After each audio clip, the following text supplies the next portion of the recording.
Natigil ni Jesus ang unos. Bahagi pa rin po ng chapter 4 ng Marcos. Kinagabihay sinabi ni Jesus sa mga alagad niya, "Tumawid tayo sa ibayo." Kaya't iniwan nila ang mga tao at sumakay sa bangkang kinalulunanan ni Jesus upang itawid siya. May kasabay pa silang ibang mga bangka noon. Dumating ang malakas na unos. Hinagpas ng malalaking alon ang bangka, ano pat halos mapuno ito ng tubig. Si Jesus na may nakahilig sa unan sa may hulihan ng bangka at natutulog. Ginising siya ng mga alagad, "Guro," anila, "hindi ba ninyo alintan at lulubog na tayo?" Bumangon si Jesus at iniutos sa hangin, "Tigil!" At sinabi sa dagat, "Tumahimik ka!" Tumigil ang hangin at tumahimik ang dagat.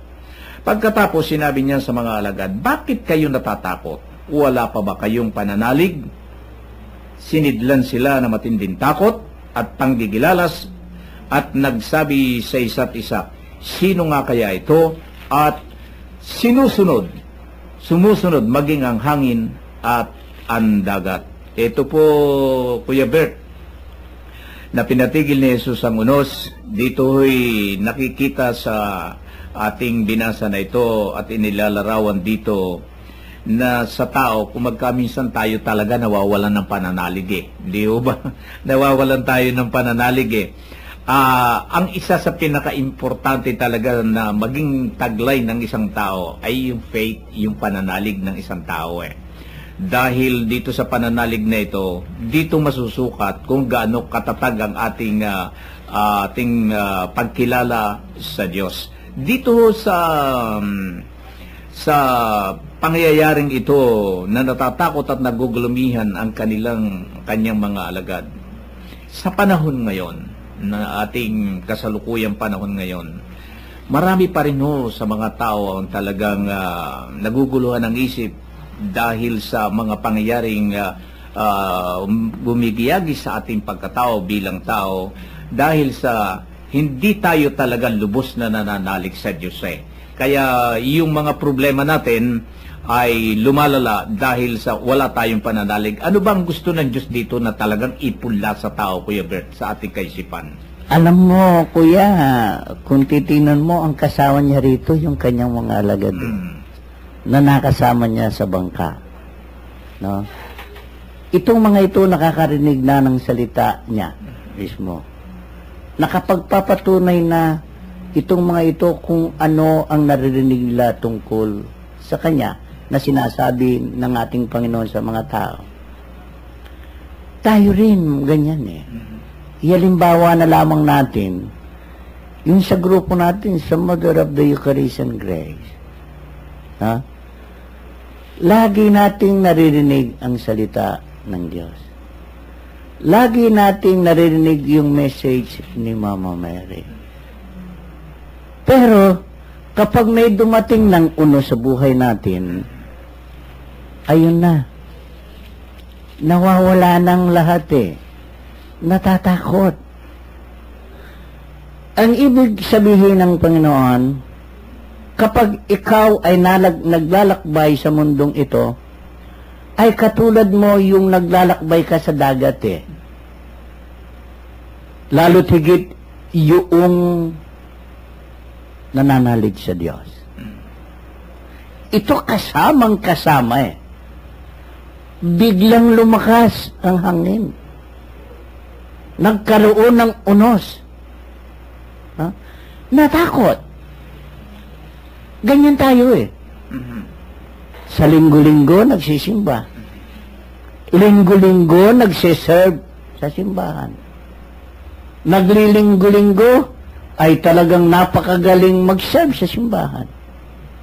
Pero kapag dumating na yung unos sa buhay ng tao, lalo't higit yung mga malalapit sa Diyos, nagigiba, nawawala, nagkakaroon sila ng takot.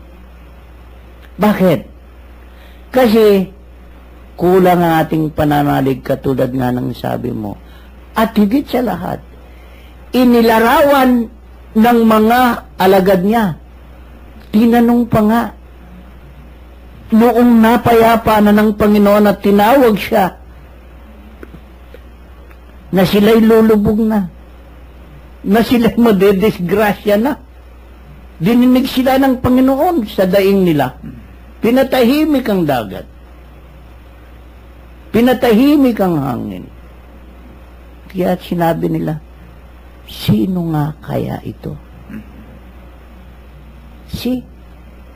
Kung minsan sa atin ngayon, nananalig naman tayo sa Panginoon Pero hindi pa rin natin siya lubos na kilala. Katulad ng mga alagad niyang ito na nakakasama niya. Nagiging katulad natin ng mga alagad na ito na hindi natin lubos na nakikilala ang ating Panginoon.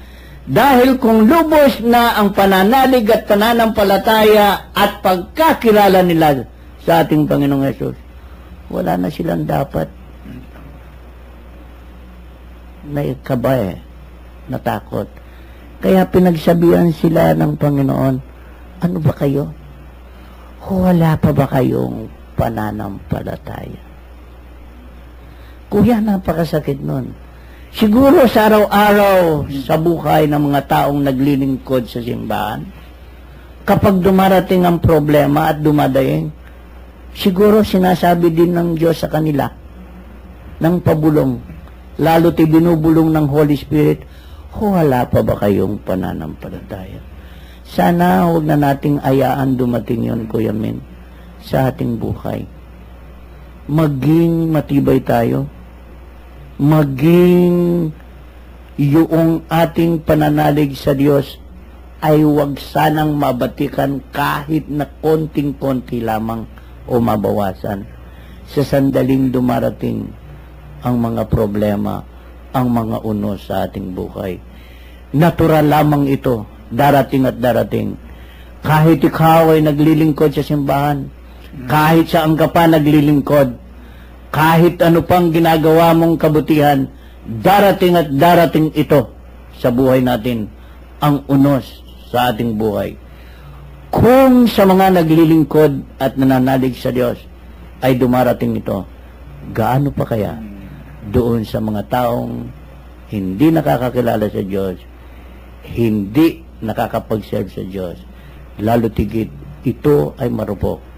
Ito ang dapat magpatibay sa atin at maghikayat sa atin upang ang lahat ng mga kapatid natin na hindi nakakaunawa at nakakaalam sa Diyos, ipaalam natin siya.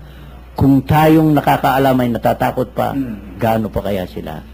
Kaya nga, sana Kuya Min, marami din sa ngayon ang mga nakikinig sa atin, ang magpalakas sila ng kapwa nila ng loob upang ang pananalig nila sa Diyos ay madagdagan at lumago katulad ng butil ng mustasa. Amen. Napakaganda po ang pagkakabigay ni Kuya Bert dito sa ating mga binasa, ang butil ng mustasa, ang paggamit ni Jesus ng mga talinghaga. Pinatigil ni Jesus ang unos. So dito sa pinatigil ni Jesus ang unos, mapakarami pong unos na dumarating sa buhay ng isang tao, lalo-lalo na yung mga naglilingkod sa Diyos, gaya nga ng sinabi ni Kuya Bert. Kung kailan ka malapit sa Diyos, kung kailan ka lagi na lumalakad ng paluhod tungkol sa Diyos, kung kailan ka kapit na kapit talaga ng iyong paglilingkod sa Diyos, doon darating sa iyo ang mga unos ng iyong buhay. Pero gano'n natin katatag tayo sa ating sarili, sa pagtanggap natin sa mga unos na yan, gaano ang ating pananalig at pananampalataya sa Diyos kung dumarating ang unos sa ating buhay. So, katulad nga dito, Kuya Min, katulad ng pinaliwanag mo ngayon, kasama natin lagi ang Panginoon. Ay dapat matakot sapagkat kasama natin ang Diyos. Amen.